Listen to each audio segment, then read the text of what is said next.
right, what it do, it is yours truly, Mr. Taliaferro. So this was the worst game out of all first round games. And I'm not going to lie to you guys. I thought this series would be quite entertaining. Milwaukee Bucks, the #1 seed in the Eastern Conference, best team in the NBA throughout the regular season, taking on taking on the Detroit Pistons, who barely squeezed into the playoffs, beating out the Miami Heat, Charlotte Hornets to get in on one of the last days of the regular season. Now, I do want to set off this disclaimer. Blake Griffin did not play. That's obviously the Detroit Pistons' best player, the only guy that could get his own shot off pretty much whenever he wants to, right? He did not play. He's a game time decision for game 2. That's not a good sign. He had some knee tendonitis, if I'm not mistaken. So I'll keep you guys up to date if I hear anything about Blake Griffin's status for game 2 in Milwaukee. Let's get to the highlight, or at least some key points of this blowout affair in Milwaukee. This wasn't close from the get-go. Out the gate, 8-2 already Milwaukee. Giannis Antetokounmpo goes coast to coast for the easy and one. More Giannis attacking the lane, making plays for himself and others. He makes a play, then gets it back off the offensive rebound and scores. Now Giannis down the lane again, kicking out, passing. End of the first quarter, he gets to Pat Connaughton. That's all made off of the attack from Giannis Antetokounmpo. Now, we're in the second. Giannis down the lane, and that's a ferocious jam. Yo, that's a man. That is the best player in basketball in my estimations, fam. Yep, more Giannis. It's a blowout here, just like the end of the first quarter. To end the second, it's a Giannis play that leads to a end of the quarter 3.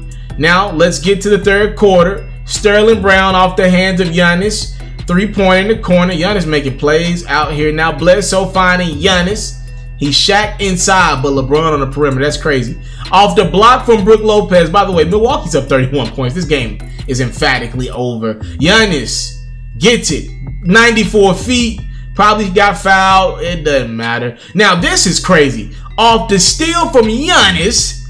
We are not in the dunk competition, ladies and gentlemen. And I know sometimes you can kind of sleep on Giannis's dunks because he didn't have to give high off the ground. But fam, that is literally a half a foot in from the free throw line. We are not in the dunk competition. We're in the playoffs. And Giannis is bringing out some damn near slam dunk worthy dunks. What? That pissed Detroit off, all right? That was the last straw, and Andre Drummond wasn't going for it. So 95-54, Milwaukee's up 41, and Andre Drummond ejects himself from this basketball game, essentially. With Giannis Antetokounmpo in midair, he pushes Giannis to the ground. Now, I'll bring up to you why I look at plays like this dangerous. Do y'all remember back the first year around when LeBron, Kevin Love, and Kyrie got together in Cleveland, right? It was at 2015. Don't forget, in the first round against the Boston Celtics, let's not forget, Kelly Olynyk broke Kevin Love's arm, and that impacted them in the finals. They were without Kevin Love for the rest of the playoffs, as Andre Drummond did get ejected. A flagrant 2. Blake Griffin from the bench got a technical foul. It didn't matter. The Milwaukee Bucks they held an L. Look, but back to what I was saying. Look, sometimes when you're playing some of these bad teams, you do have to be careful, right? Because we expect Milwaukee to get done with Detroit in 4 or 5 games, but you don't want any injuries to come out of this. You're already missing Malcolm Brogdon. He'll probably be out to the conference finals if the Bucks make it. So I just remember back in 2015, Cleveland knew they would get rid of Boston, but Kelly Olynyk got a hold of Kevin Love's arm and broke that bad boy, and he was out for the playoffs. I'm just saying, that was a very dangerous play there from Andre Drummond. When a guy's in the air, especially of the size and length of a Giannis Antetokounmpo, you just push him, then make a play on the basketball. That could have been detrimental. And again, he got a flagrant 2. Not only was it unnecessary, the refs deemed it to be excessive.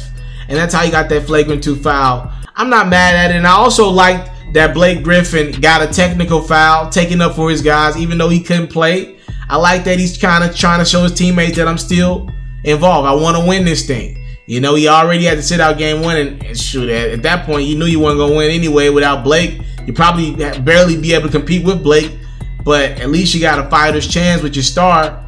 You know, I like what Blake did there, and if he plays in game 2, I expect Detroit to come out and at least play for themselves, man. You get blown out. You lose by 35 points, 121-86. I don't care if it's at home on the road. You get frustrated, and that foul from Andre Drummond was nothing but frustration. As Giannis finishes with 24 points and 17 assists, didn't really have to play much of the second half.